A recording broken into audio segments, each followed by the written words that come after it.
Entrepreneurship is the basic for every thriving economy. But you have always asked yourself, how do I start? Particularly, what do I know to start with in terms of business?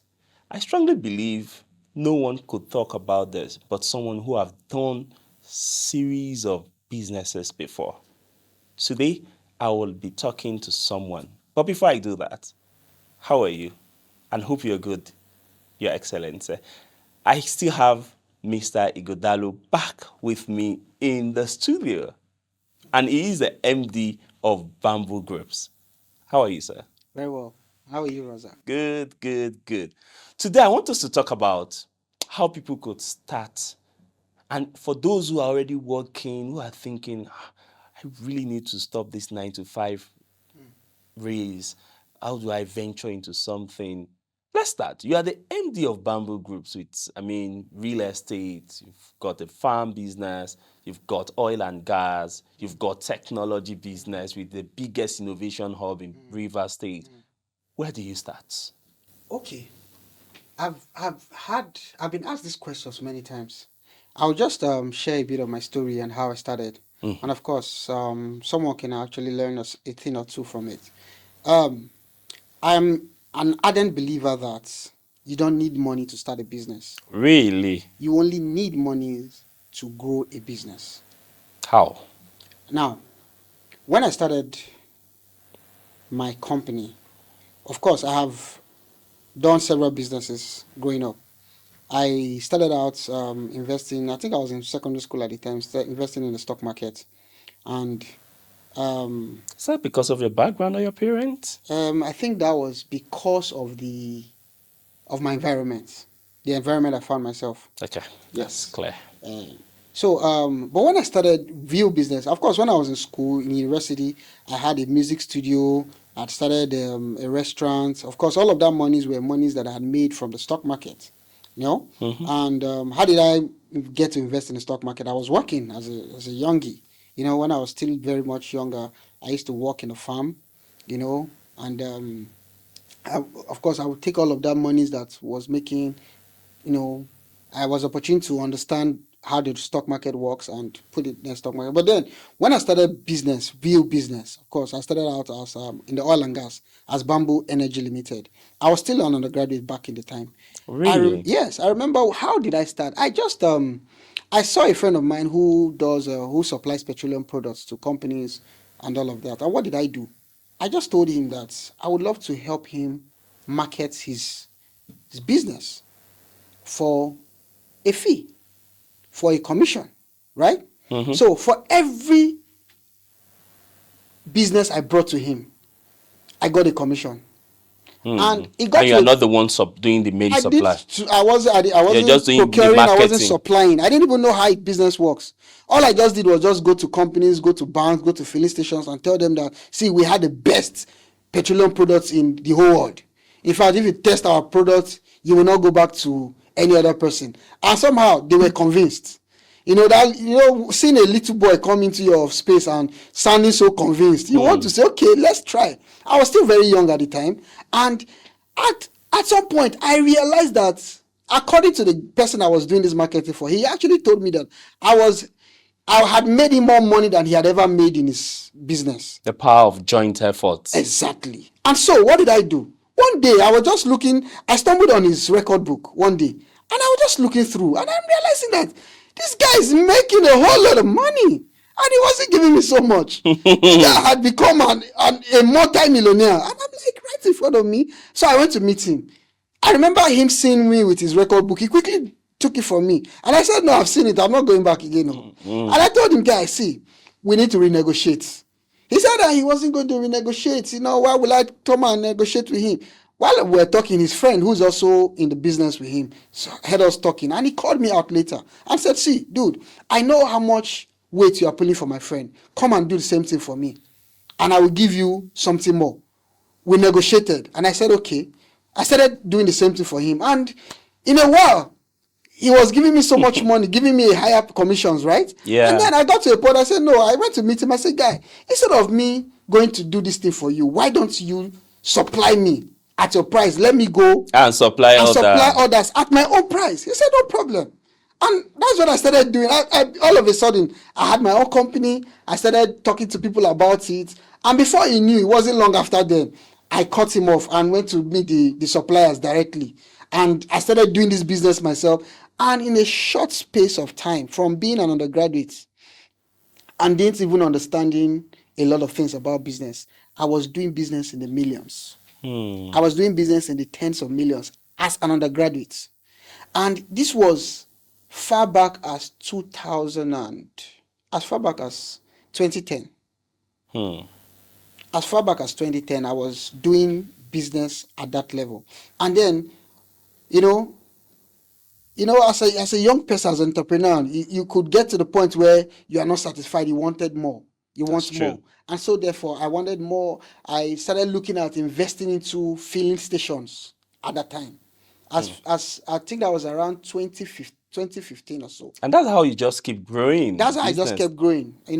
I started. I just woke up one day. I realized that I have so much money in my account, and I realized that You need to God, I could do diversify. more. I could diversify, and I started, doing trucking. Supplying bigger companies. But don't you think for you then, I mean, you're a young person. Oftentimes today, when young people go out there, there's this perception like, he has not come to scam me, because that seems to be like the mindset people see more young people Yeah, today. yeah, it's true. So Yes, how could young people navigate? I mean, that peer person who is watching today, how could they navigate in terms of shifting people's mindset about their business? it's a problem in this part of our country. It's part of our world. You can't run away from it. There's this distrust for young people, especially in this part of our country. So for me, the ways I was able to navigate that was simple. When I go to companies, I don't tell them I own the company. I'll always come to them. Even when I started as my own, I would always tell them that I'm representing Your company. the company, and I'll say the headquarters is in Lagos or in Because Abuja. they with that they will be able to listen to you and not see that you are Yes, too young to own the exactly. such And business. then this is what I usually would do. I came prepared. I had my receipts, I had my complimentary card, I had my invoices. And then there was something I used to do, and I think somebody can learn a thing or two from here. What's When I this? go back home, I will send them an email, right? But with an imaginary name. I will send them an email and say, thank you for patronizing us. We at Bamboo Energy Limited are very grateful and we hope to do more business with you. And I will write under it, Hawa Hamza. So that is like another staff of yours is I the see for one. another staff. Another day, I will write with a different name. Guess what? The next time I'm going back to the company, they will tell me, wow, how is Hawa Hamza?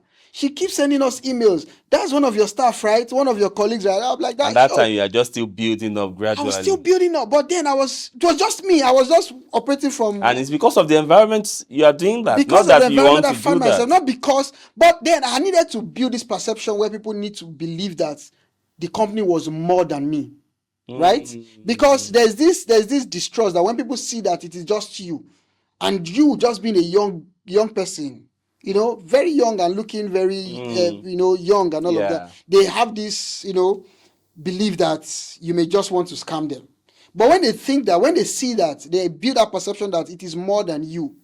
And they've been able to communicate with one, two, three persons. Of course, someone who is sending them emails, they don't know who the person is. And with such a name, that the name is not even a name that is regular amongst Yeah. around the city where I grew up, right? They tend to want to So believe now that. you have real estate. From energy, you move to what? From energy, I moved to real estate.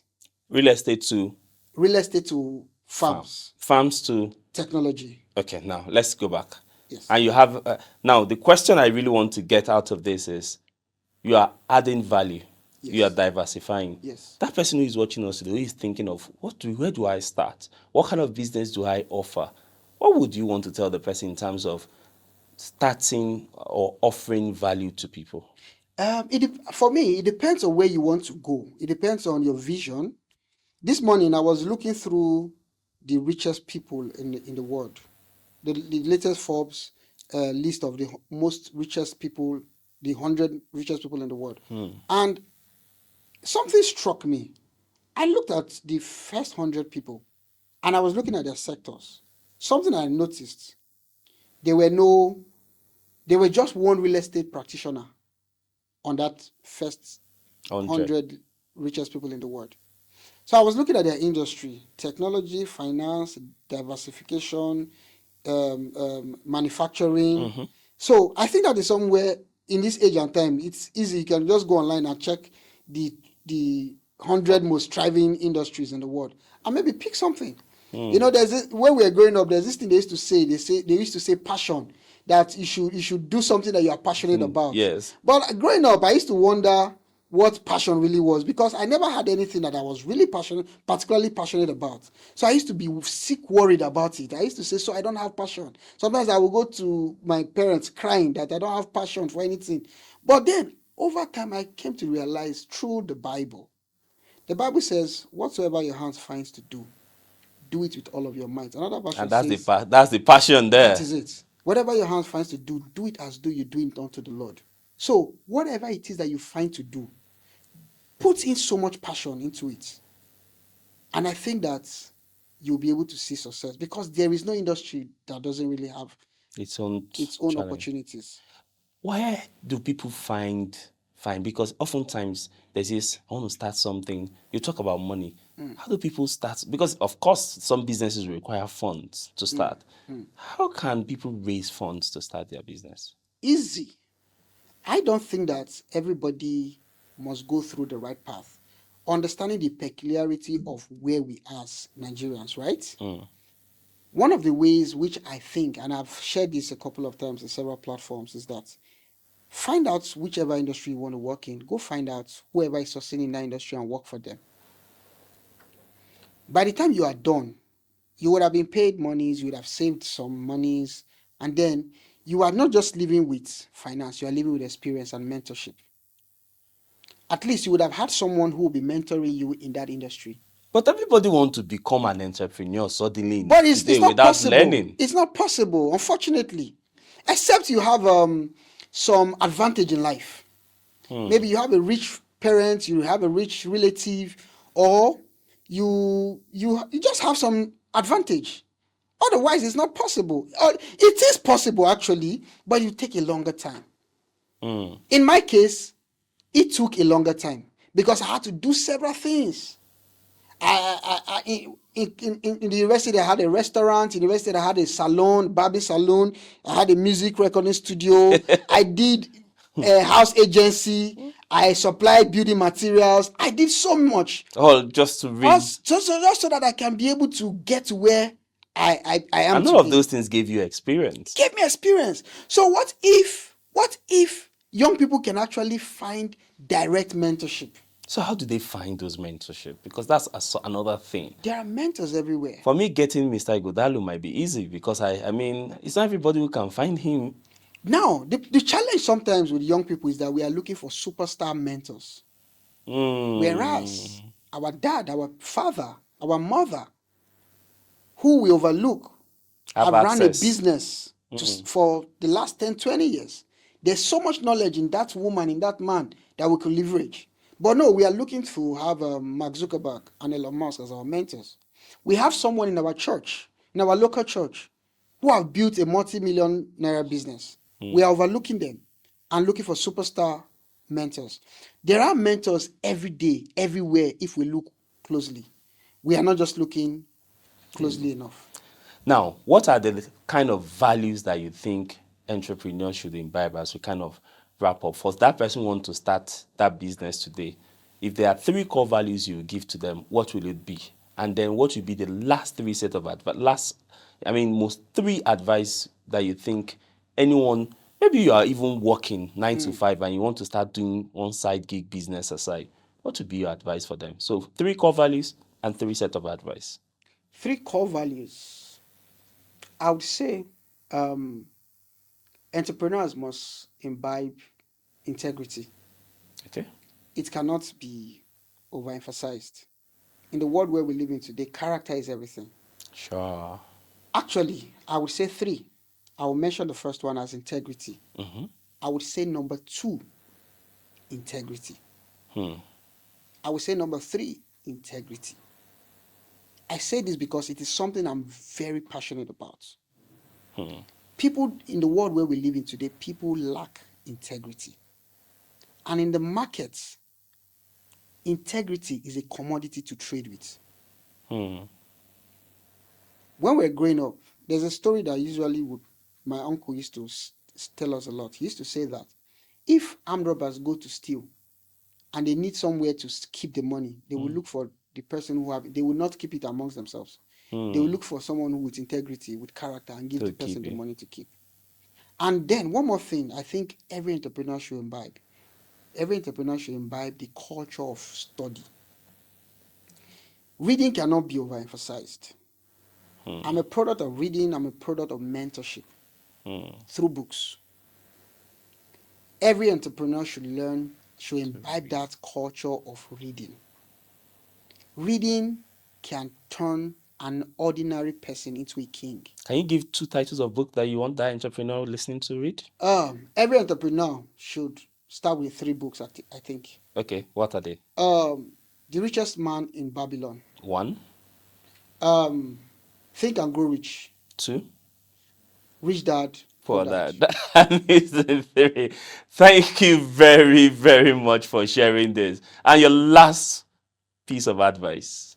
My last piece of advice is that Africa is waiting on us to develop, and it is our collective responsibility to work together to develop Africa and to develop our communities. Thank you. Thank you very much. It's your role, and you also have a role to play. Let's develop Africa. Let's develop our community together. Let's think and grow rich. Hello, Your Excellency. Hit the subscribe button, like, comment, and share. And on the next episode, I'm going to bring you another amazing topic. Enjoy your day.